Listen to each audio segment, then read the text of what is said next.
Emergency services have handled over 100 calls as Malaga's fishing fleet, cruise ships, and maritime businesses suffer from high winds. In the Costa del Sol today the wind is 8 points, and on the coast the winds reach speeds of up to 90 kilometers per hour. Emergency services have handled over 100 wind incidents. The 5-meter waves are disrupting the port of Malaga, where several cruise ships have been forced to bypass the city or dock just for supplies and continue sailing.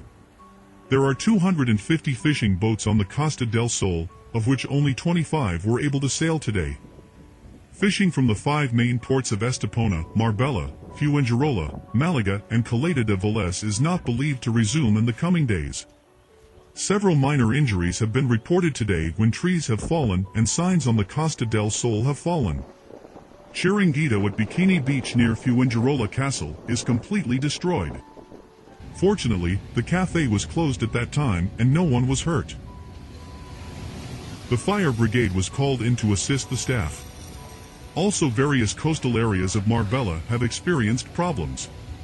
Torremolinos Town Hall reported some broken tree branches.